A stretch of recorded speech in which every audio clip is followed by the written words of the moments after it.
नमस्कार मंडळी, स्वादिष्ट चवमध्ये तुमचं खूप खूप स्वागत. हा बघा, आज बनवला आहे भरलेला पापलेट. खूप टेस्टी आहे. चला बघूया कसा बनवायचा ते. तर मी हे 2 पापलेट घेतले आहेत. स्वच्छ धुवून असे घेतलेत आणि मध्ये त्याला चीर मारून घेतली आहे, कारण आपण भरलेला करणार आहोत त्यामुळे. तर आता भरण्यासाठी आपण घ्यायचं आहे खोबरं, आलं, लसूण, हिरव्या मिरच्या आणि कोथिंबीर याची आपण पेस्ट करायची त्याच्यामध्ये भरण्यासाठी. तर ही बघा अशी पेस्ट झाली की आपण गरम तेल करायचं थोडंसं आणि त्याच्यामध्ये ही पेस्ट सोडायची. थोडंसं त्याचं पाणी आटलं पाहिजे म्हणून, आणि ते शिजूनही निघतो, सगळा कच्चेपणा जातो. चवीप्रमाणे मीठ घ्यायचं आणि इकडे आपण आता पापलेट वरती मीठ टाकूया, हळद टाकूया आणि मसाला टाकूया, लाल तिखट आणि काश्मीरी मिरची पावडर. हे दोन्ही टाकून घ्यायचं आणि चांगलं मिक्स करून घ्यायचं. आणि अर्धा लिंबू पण पिळून घ्यायचा आहे, तोही आपण पिळून घेऊया अर्धा लिंबू.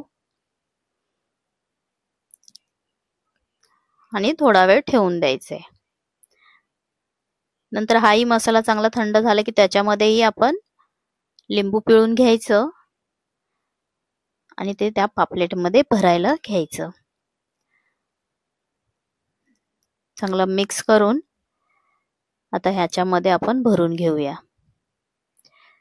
चांगलं जेवढं बसेल तेवढं भरून घ्यायचं. जेवढा भाग आपण ओपन केलेला आहे तेवढा मध्ये सगळीकडे एकसारखा लावून घ्यायचा. आता हे दुसऱ्याला पण लावून घेऊया आपण.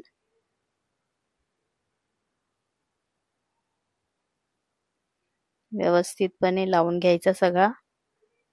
खूप छान टेस्ट लागते मसाला भरल्याने.